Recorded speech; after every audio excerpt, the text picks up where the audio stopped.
Jordana's lively Premonition is one of my favorite albums of the year, and I think it earned that title through being something that's just so pleasant to listen to all the way throughout. Despite the fact that there's a range of emotions on display throughout the album, every single song always felt like it had this laid-back happiness to it. It feels like an album coming from a person with a level of confidence that they can look back on a relationship and all of its ups and downs and still feel happy and comfortable with how everything turned out. From tracks like This Is How I Know, which has this vibe of somebody that's just blissfully fallen in love, to later in the album when you get to songs like The One I Knew and Your Story's End. It feels like this is all coming from the perspective of someone who's been through a relationship, been through a breakup, processed all of their feelings, and has reached such a high level of acceptance that everything they look back on feels like a happy memory. It's a great perspective to have, but even if you're not analyzing deep into the lyrics like that, it does make for an album that just feels chill and happy and puts me in a good mood when I listen to it. And that's the most important thing for me. It's something that I can reliably turn on and just feel good for a little while. You know what also makes me happy though? Is seeing Jordana collab with George Clanton and TV Girl on their new album. I followed George Clanton for a while, who's always made this sort of ethereal, almost psychedelic feeling dream pop. He's always made great stuff like that, but in this collab with TV Girl, the two of them make something that's a little bit more bright and upbeat than normal for the two of them, and it works very well. The highlight for me is the very first track with Summer 2000 Baby. It's a fun, summery song, and there's this moment early on in the track where the piano kicks in and it just sucks me in, and then later in the song where they do the same kind of thing but with the brass, and it feels so good. It absorbs me in that song. And I love those little moments. They are so good at creating those emphatic, fun sounding. Speaking of artists who put out something a little more upbeat than I'm used to though, Peach Pit put out their latest album, Magpie, and Peach Pit is somebody that I've followed for a long while now. They've always made some of that folksier stuff that I've really gotten into, but it often had more of a melancholic twinge to it. This album is happy though. I think my favorite song to come off the new album is Every Little Thing. They've got a lot of good fun vibes on there, and I'm glad these guys are feeling a little bit happier now. There's another artist I've been waiting to talk about though, because in a year that was so competitive for pop music and dominated by some of the biggest names in the pop industry, Magdalena Bay managed to make themselves heard.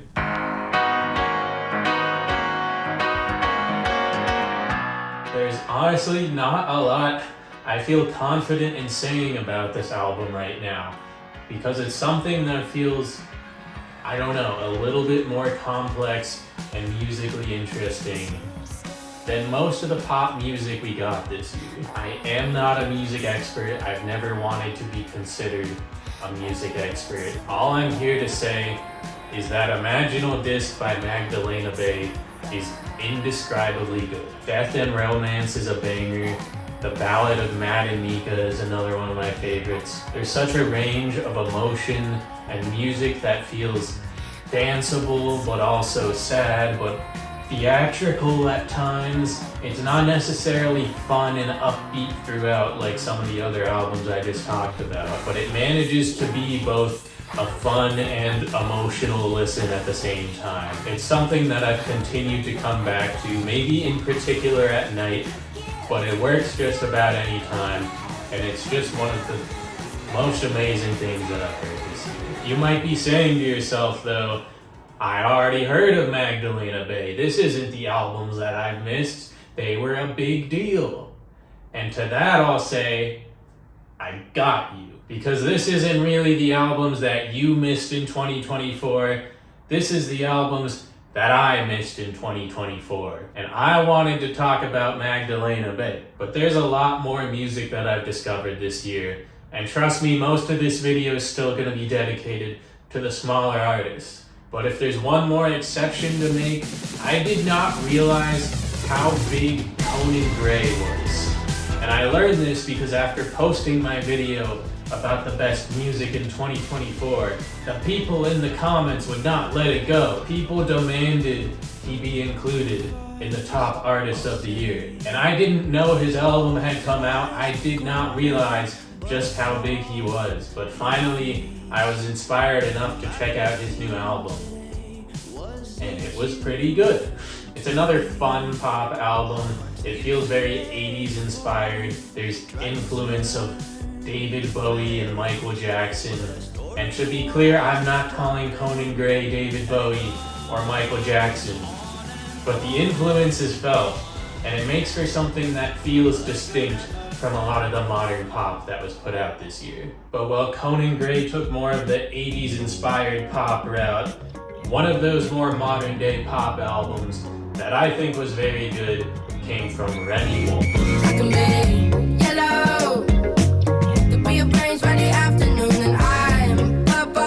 Her album Big Ideas has some real danceable bangers. If there is one slightly negative thing I have to say about it, I did feel like the album was very samey. Listening to it front to back, I kind of felt like it got a little bit repetitive, and some of the songs themselves too felt like they could have just been a little bit shorter. But that does not detract from the fact that the hooks of these songs are absolute bops. I just personally feel like these songs are better listened to when they're mixed into a larger playlist rather than hearing them back to back to back. I found a lot of enjoyment listening to them that way. I cannot get enough of Cinderella, but overall, good album. I would just personally recommend splitting it up into a couple of different playlists rather than listening to it all the way through. If you want another 2024 pop album though, that I do recommend listening to all the way through, that would be Songs About You Specifically by Michelle.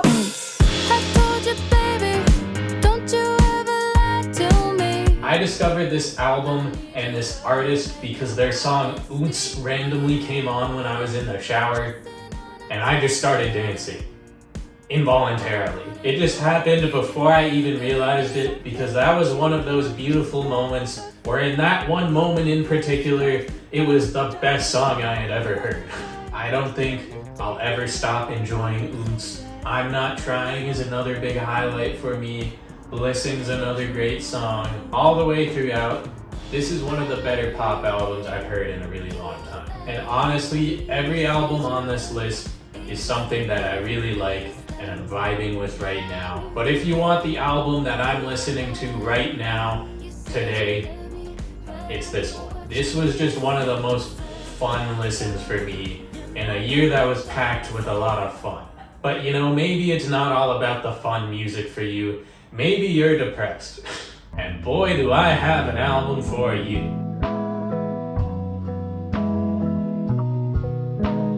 I Only Remember the Good Parts by Orchid Mantis is the perfect thing for lying in bed at night and feeling a little bit sad. It's something that I feel is on the border of being considered just ambient music. It's a lo-fi, melancholy sound with very little lyrics at times. Just something to, I don't know, relax and feel sorry for yourself to. It's great because of that ambient quality to give you a little bit of space to think and reflect. I almost, in a weird way, want to say it's the opposite end of the same spectrum as that George Clanton TV Girl album. I don't know if that really makes sense, but they're both kind of relying on the instrumental of this more ethereal type of sound, but this one's on the absolutely more sad and depressing side of things. And they also, both albums feature Jordana on one song, which means something. Maybe. Probably just that Jordana's having a good year. Aside from that though, we also got a good new album from Field Medic, an artist who has more of that indie folk singer-songwriter type of vibe. And I think this album stands out to me because I've just always been a sucker for that music that is just one person holding an acoustic guitar. As much as maybe it's a cliche for this generation of indie sad boy, it makes some good, strong, emotionally resonant stuff for me that always manages to feel more raw and authentic. And there's a good range of melancholy, but also, I don't know, the laid back, folksy type of vibe that just feels like a positive look on life, despite the melancholy of it all. Like, it's something that this artist and oftentimes this type of music does not take for granted. It's often looking at like the most simple,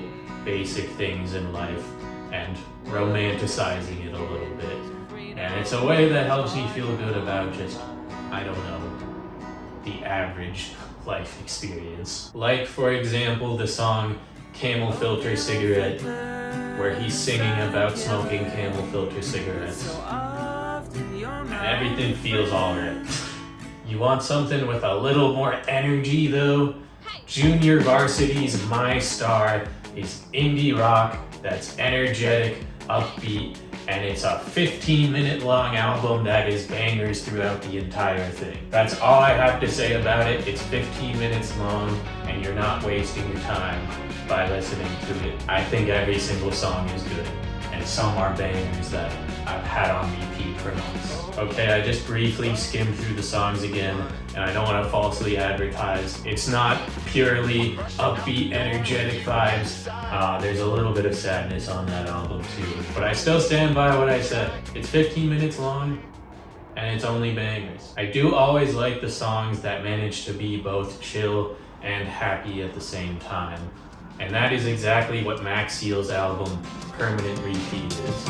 All this waiting is coming to an end. I would say this is maybe the most summery feeling album of the year for me. It is great background music for a warm weather road trip. There's literally a song called Beach Vacation. I don't know what else you could ask for. If you want some laid back, positive background music for your trip, this is it. I don't know what else to tell you. That's it. I want to shift gears though so I can talk about the artist Annabel. This is a very small band that I feel just put out one of the best unapologetically emo albums in a long time. I'm pretty sure I discovered this artist because I fell asleep listening to music, and I woke up to the sound of their song Defense Mechanism, and I had to save it. I don't know how that ended up coming on, but I'm glad that it did. This is apparently their first album they've released in 9 years, and it's a really great emo sounding album. It's got some more of the slower, sadder emo style and more of the upbeat, angry style of song, but it is through and through a great emo album with a lot of depth and variety, and I like it a lot. I don't know how they have so few listeners at the moment. I don't know why. They deserve way more, so somebody's got to go and listen to them. Now, another artist who needs more listeners though is and her new album, All Again. It's an album that's sad and angsty for the most part, and yet it still manages to have this powerful, almost anthemic quality to it. She has such strong, powerful vocals, which is maybe just a funny way of saying I like her voice, but there is a lot of power to it. You can feel the emotion behind it in every single song. I just think it's a really well done, well structured album that has its highs and lows, both emotionally and energetically, and it makes for something that is emotionally resonant and always keeps your attention and is enjoyable to listen to throughout. Somewhat similarly, there is Lunar Vacation's Everything Matters, Everything's Fire, which is a title that I really like. It's more of a laid-back album with a pretty somber, melancholy vibe to it, but contrasted with some more uplifting lyrics throughout. It is a pleasant listen that I found both sad and inspiring, and I think Everything Matters and Everything is Fire. They hit the nail on the head. But if you want another album about fire, I did not plan to connect these two albums in that way at all. But No Way to Relax When You're on Fire by Dora Jar is one of the most musically interesting albums of the year in my opinion. It's a pop album that sometimes ventures into a more experimental electronic sound. It doesn't necessarily always hit the mark for me, but it was still something that I found very fun to listen to. I think there's some good standout songs, and the title track to me I've had on repeat. So if nothing else, I felt the need to give the album a shout out for that song. I'm bringing the light closer to me now so I can talk about Wallice's The Jester with a moodier vibe now, I guess. And The Jester struck me as a very honest album. It was at times self-deprecating, maybe too self-deprecating for me at times. At a point I was like, all right, relax. But I think a very solid album that feels very open and authentic, more so than most albums I hear. And while there were those moments of self-deprecation and depression, there was also some good highs, some interesting like brass instruments and stuff getting involved that I found to be pretty fun. So overall, I did really like the album. But on top of that, we got Bird's Eye by Ravyn Lenae. And Ravyn Lenae is an R&B artist who I've followed for a few years. I listened to a handful of her songs, but this was the first time I really got to dive into one of her albums, and I really enjoyed it. It was a very groovy, sexy type of album. Maybe a weird time for me to have the mood lighting going, but it was a sexy album. I don't have a better way of saying it. It's got some good grooves that you should listen to. Finally though, we've got to talk about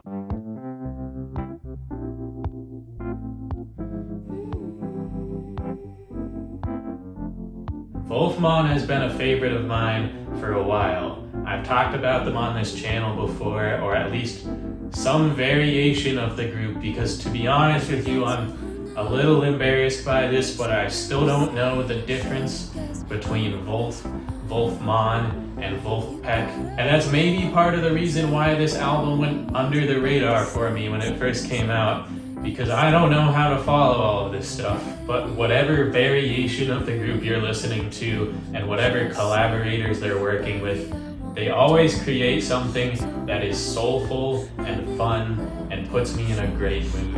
And this new album, Dot, is no different. I truly feel like these are some of the most talented artists in the world.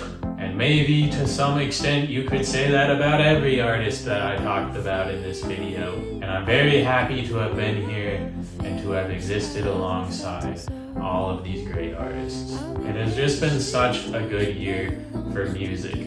I only believe in that more now. And while I might not be some professional music critic, music reviewer, whatever, I am truly just some guy who likes music. And the music of 2024 has made life better for me in a lot of ways. So thank you for that, and thank you for watching. And let's hope that 2025 does even better. But like, I don't know how they're gonna do that, because every fucking person dropped this year. Who's dropping in 2025, guys? Everybody did it already. It's over. Wrap it up. The best year of music is done, and I'm going home. Good night.